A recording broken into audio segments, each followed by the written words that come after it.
At a lavish internal gala hosted by the Sinclair Corporation, every eye in the room was fixed on Charlotte Sinclair, the young, formidable CEO who commanded the space like she was born to own it. No one paid any attention to the lone janitor mopping the far corner of the ballroom floor, not until the man quietly answered a junior employee's querist in flawless Spanish, and Charlotte laughed, her voice cutting across the room like a blade. But seconds later, Alexander Reed lifted his eyes, shifted languages without pause, and delivered a correction to the company's international contract in perfect, measured French. The room went dead silent.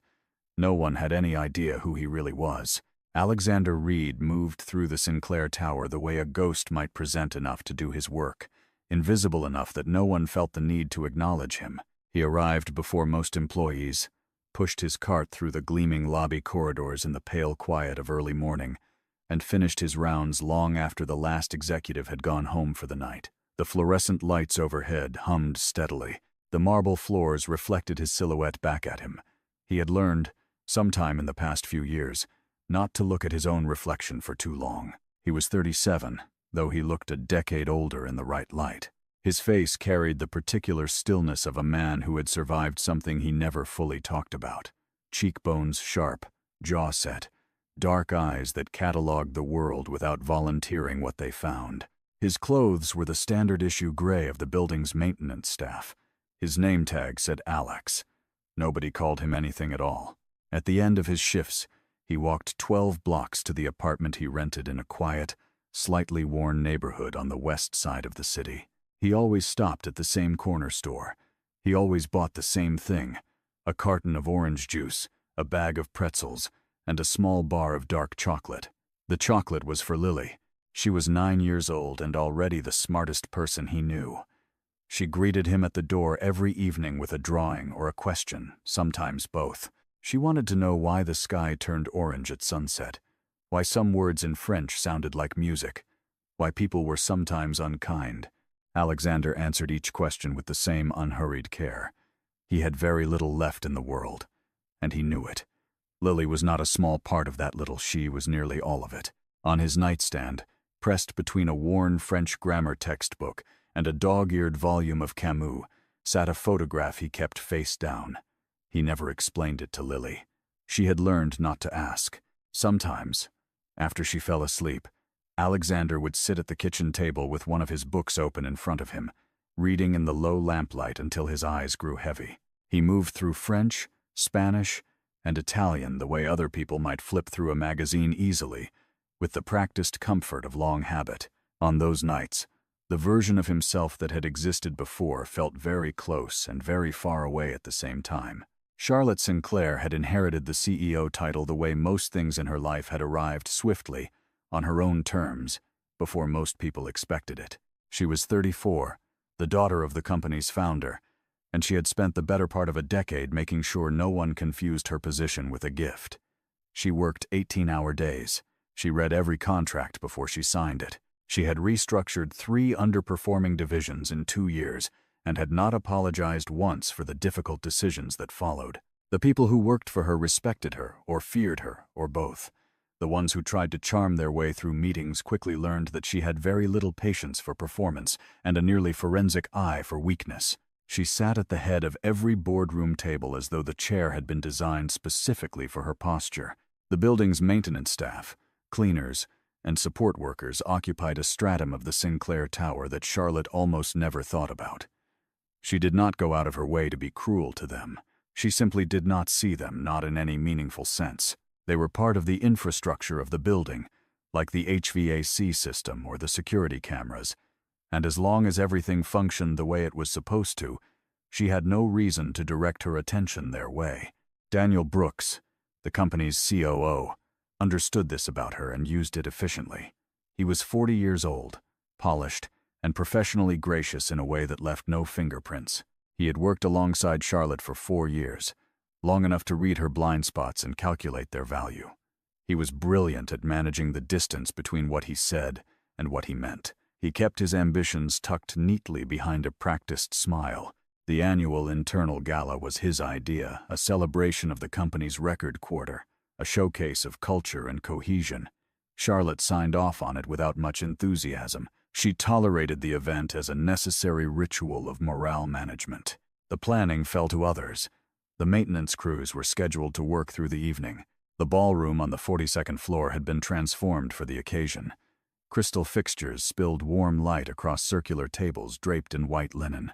A string quartet played near the windows. Servers in black moved quietly between groups of executives, analysts, and department heads who circulated with practiced ease, drinks in hand, voices calibrated for charm. Alexander worked the perimeter. He collected discarded napkins, straightened chairs that had been pushed aside, refilled the polished trash receptacles near the door. He made himself small in the way he had taught himself, not by crouching, but by choosing the negative space of every room, the edges where attention did not settle. He did not listen to the conversations around him, or rather, he listened the way he always listened, without appearing to. A knot of young analysts near the bar was discussing the company's pending acquisition in Lyon, a mid-sized European logistics firm that the Sinclair board had been circling for months. One of them, a woman named Priya, was struggling to read a printed summary that had been translated badly from the original French.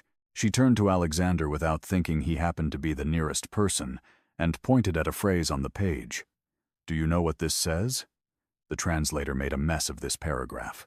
Alexander glanced at the page. He answered her quietly, in Spanish, without thinking, a reflex from years spent navigating multilingual professional environments. He translated the sentence cleanly and explained the context.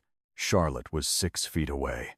She had been mid-sentence with a senior vice president when the exchange caught her ear. She turned, took in the scene, the janitor, the page, the analyst's surprised expression, and something reflexive and careless rose in her. She laughed. It was not a vicious sound, but it was a dismissive one. Several heads turned. Charlotte's voice, always precise, carried easily through the room. "A janitor translating French acquisition documents in Spanish," she said, not quite loudly, but loudly enough. "What a creative evening we're having." A ripple of laughter followed from the nearest cluster of employees, the automatic, nervous kind that surfaces when a person in power decides something is funny. Priya stepped back, embarrassed on behalf of everyone. Daniel Brooks, standing near the far end of the bar, watched the moment with quiet, calibrated attention. Alexander did not respond. He picked up an empty glass from a nearby table and set it on his cart. His expression did not change. Charlotte turned back to her conversation. But Daniel had seen something in the janitor's stillness that he did not like. He moved toward Charlotte, said something low and amused into her ear, and she glanced back at Alexander with renewed curiosity. "Tell me," she said, addressing him directly now, raising her voice just enough that the surrounding cluster of employees could hear. "How long have you been with us?" Alexander answered the question plainly. 8 months. "And before that?" A pause. "Various things," he said. Daniel spoke then, genially, as though he were simply making conversation. "Must be quite a shift from whatever you were doing before, to mopping floors at a corporate party." He smiled. It was the smile of a man testing the weight of something before deciding how hard to push. Charlotte tilted her head. She had meant for the moment to end there, but Daniel's involvement had extended it, and the gathered employees were watching now with the uncomfortable attention of people who did not know whether they were meant to laugh or look away. One of the junior analysts snickered. Someone else murmured something behind their hand. Alexander set down the cloth he had been holding. He looked at Charlotte not defiantly, not apologetically, but with the quiet directness of a man who has decided that something needs to be said and has finished calculating the cost of saying it. He began to speak. In French. His accent was Parisian, not the approximation of it that language students produce, but the genuine article, the kind that comes from years of living inside the language. He spoke at an ordinary conversational pace, clearly and without any theatrical flourish. He was pointing out an error in the Lyon acquisition agreement that had been circulated to the executive team 3 days earlier. The clause in question, one governing liability in cross-border asset transfers, contained a conditional phrasing that, under current French commercial law, would render the indemnification provision unenforceable. The company, if it proceeded without revision, would be signing away its primary legal protection in the event of a post-acquisition dispute. He finished in English. The corrected language is in the International Commercial Code, Article 42, Subsection 3. Your legal team will need to revise it before the deadline next Friday, or the clause is effectively void. The string quartet continued playing near the windows. Outside, the city spread in lights far below. No one spoke. Charlotte's expression had shifted in a way she could not entirely conceal. The cool composure that usually defined her face had developed a hairline crack, something that looked, briefly, like the expression of a person who has just realized that the room has changed shape. Daniel Brooks had gone very still. The junior analyst who had snickered was now examining the floor. Priya was the first to find her voice. Is that right?" she asked, looking at Charlotte. Charlotte did not answer immediately. She was still looking at Alexander. He had already returned to his cart. He straightened a linen napkin that had slipped from a nearby table, adjusted the position of a recycling bin, and continued along the perimeter of the room as though he had simply corrected a minor inconvenience and moved on. His posture was the same as it had been all evening, unhurried, unremarkable. The crack in the ballroom's atmosphere sealed itself slowly, the way it does after something unexpected has passed through. Emily Carter had been standing near the appetizer station when it happened, nursing a glass of sparkling water and mentally drafting the talking points for her HR quarterly review. She was 32, the company's head of human resources, and she had developed, over the years, the particular professional skill of watching situations without appearing to. She had noticed the janitor earlier in the evening not because anything about him stood out, but because very little did, and she had learned to pay attention to underreaction as much as to its opposite. She watched him work his way back along the far wall. She watched Charlotte turn away, the composure refastened like a button on a coat. She watched Daniel lean close to Charlotte again and say something she could not hear. Whatever it was made Charlotte shake her head almost imperceptibly. Emily set down her glass and made a note on her phone. Just to name the one on the gray uniform's tag. Alex. By the following Monday morning, Alexander had returned to his ordinary schedule, and the ballroom event had receded into the category of company history that no one particularly wanted to discuss out loud. He arrived at 6:45, signed in at the maintenance desk, and collected his assignment for the day. He took the service elevator. He said good morning to the other maintenance workers he passed in the corridors. No one mentioned Friday night. Lily had asked him over breakfast whether he'd seen anything interesting at work. He had told her about the string quartet. She had asked what songs they played. He described one, and she sang a phrase of it back to him from memory, and he had sat for a moment simply watching her eat her cereal, her dark hair still mussed from sleep, before he answered. "Did someone say something mean to you?" she asked, without looking up. He had paused. "What makes you ask that?" "You have the face," she said. She tapped her own cheek, just below the eye. He did not confirm or deny it. He told her he was fine, and she studied him for 3 full seconds before deciding to believe him. In the executive wing, Charlotte's assistant had already forwarded the Lion contract to outside counsel for review. The response came back by midday. The liability clause was, in fact, unenforceable as written. The correction required was significant. The deadline had been 48 hours away. Charlotte read the memo twice. She set it face down on her desk. She picked up her coffee, found it had gone cold, and did not drink it. She sent a message to HR. She wanted to know more about the maintenance employee named Alexander Reed. Emily Carter received the message and felt, not quite smugly but almost, the particular satisfaction of being ahead of a question. She had already pulled his file that morning. What she found, or rather, what she did not find, had sat uneasily with her all weekend. The employment record was thin to the point of near transparency. References listed from a logistics company in Chicago that had since dissolved.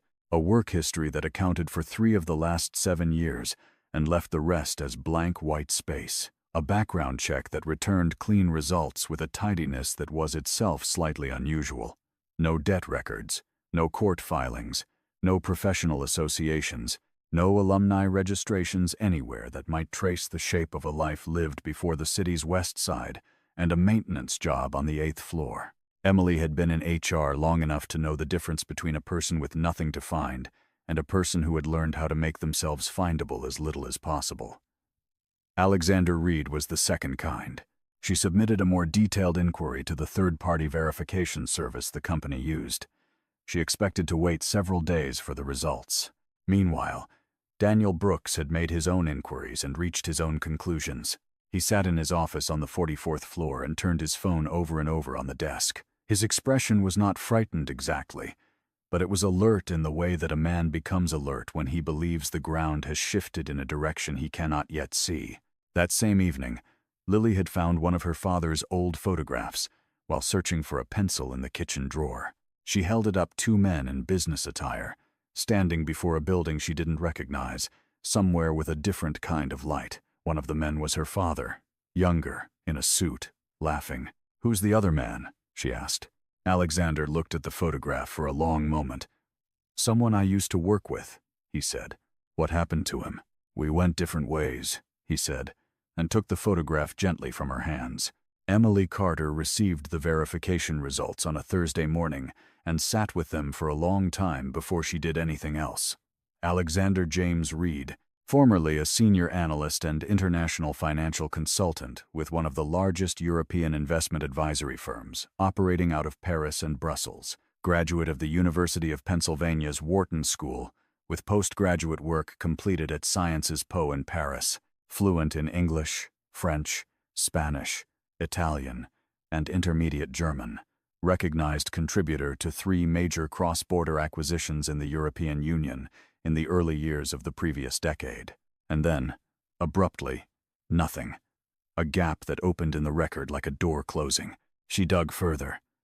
What she pieced together, from archived trade publications and the careful archaeology of professional networks, was a story that moved in pieces. A whistleblowing incident that had ended badly. A firm that had buried the evidence and discredited the source. A professional reputation dismantled through the very systems that were supposed to protect it. Regulatory bodies that moved slowly. Colleagues who kept their distance. A name that became synonymous with instability in the circles where it had once commanded genuine respect. And then his wife had died. There were no details in any record she could access. Only the fact of it. Cold and settled. He had dropped entirely from professional life. No filings. No associations. No forwarding address. He had simply become someone else quieter, smaller, building a life around the one thing that remained. Emily closed the file. She opened it again.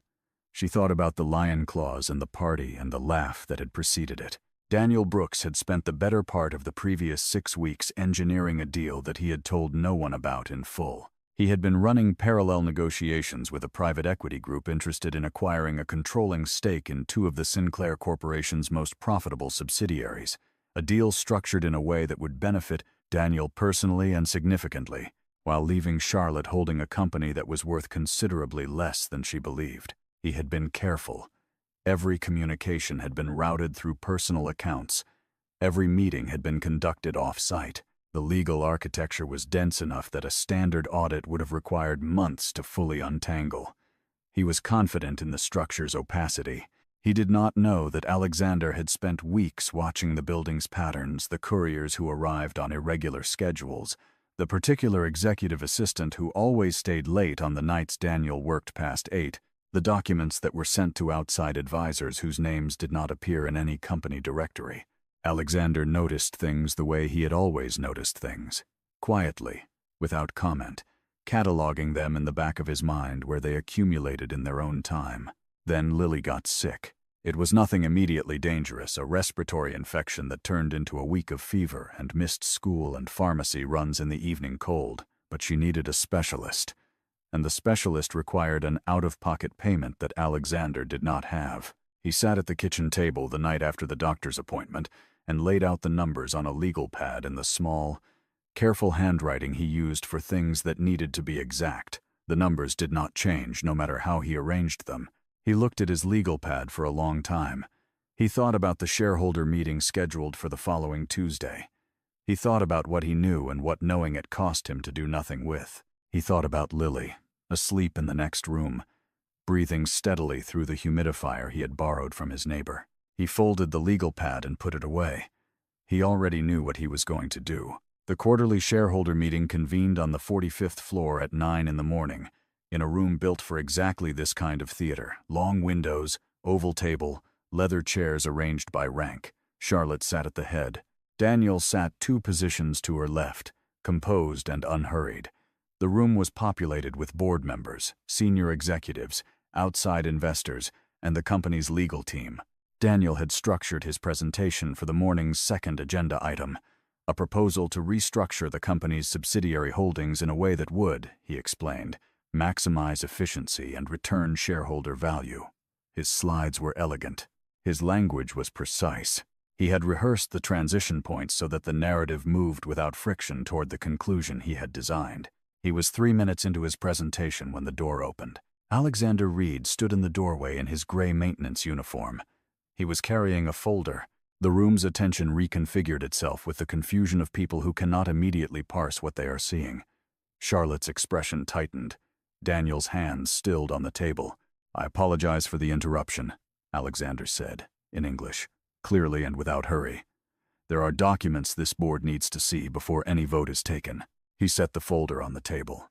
He did not explain how he had obtained the documents inside it. He did not need to. What they showed was self-contained.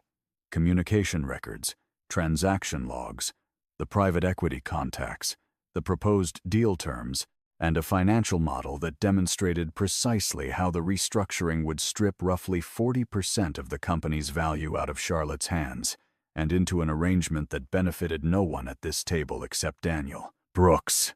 He spoke in English for the first several minutes.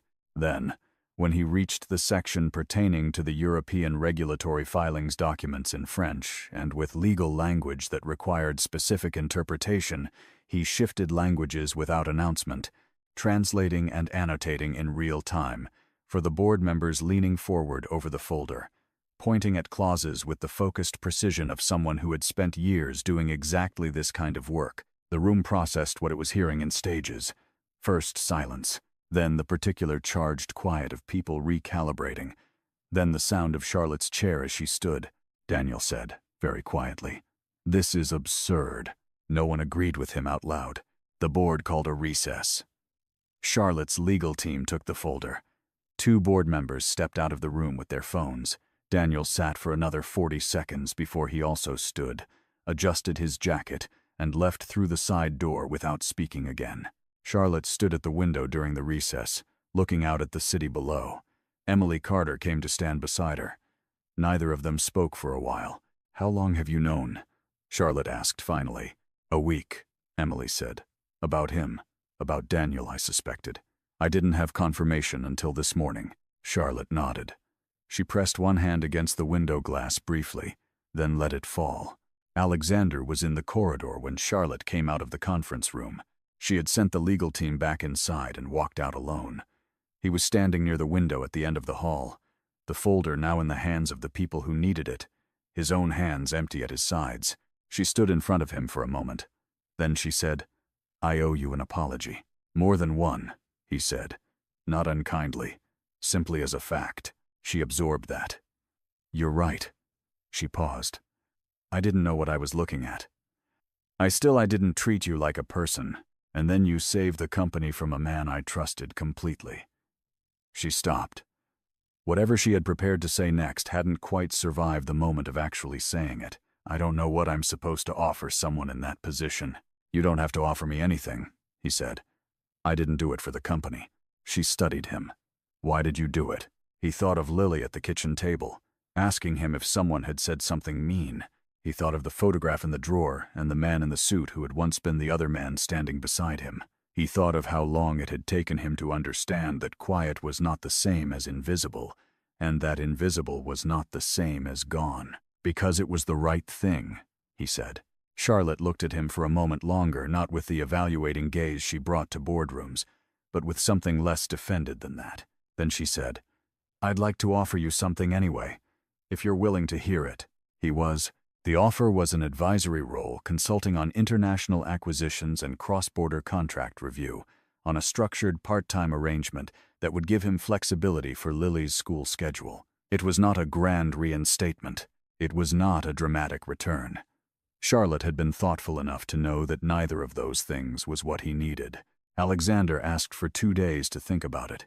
He took one. When he told Lily about it over dinner, she looked up from her soup with the expression she wore when she was deciding something. She asked if it meant he would be happy. He told her it meant things were going to be better.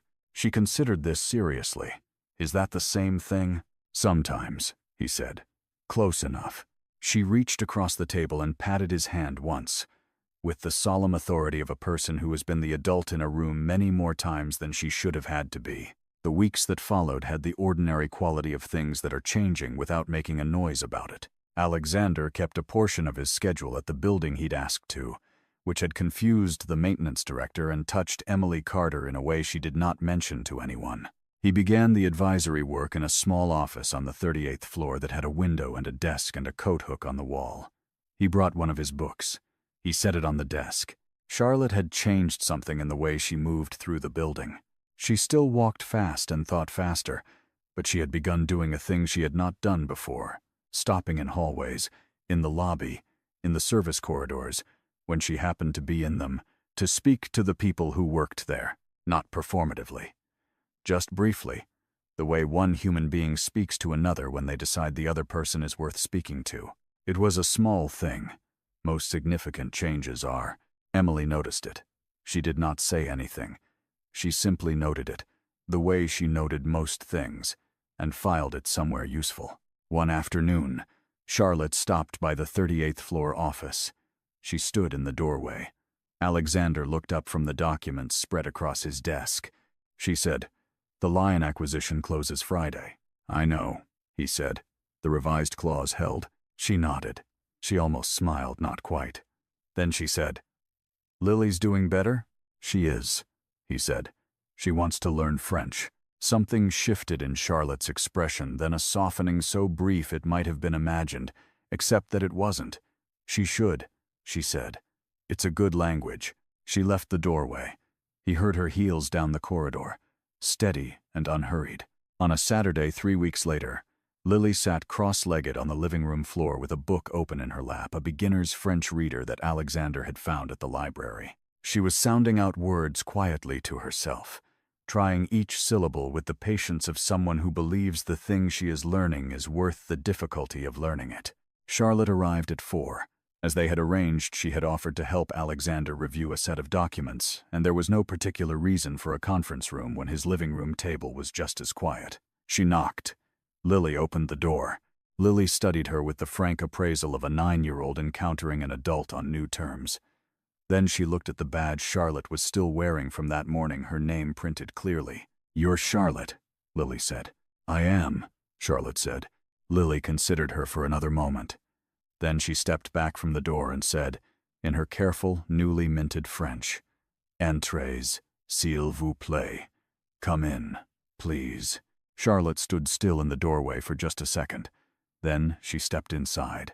Alexander was at the kitchen table. He had heard. He did not look up from the documents immediately. But when he did, the expression on his face was the one Lily recognized, the one that came after the other face, the difficult one. The one that meant something was, quietly, all right. No one is only what they appear to be in any given room. Not the janitor with the cart, not the CEO at the head of the table. Every person carries more than what their circumstances make visible. The ones who mistake the circumstances for the whole story, who build their certainties on the surface of things, will always be undone, eventually, by the depth they chose not to look for. That lesson, Alexander had paid for in years. Charlotte was only now beginning to learn it. And Lily already knew. She had known it all along. In the particular way that children who have watched their parents carry invisible weight always seem to know.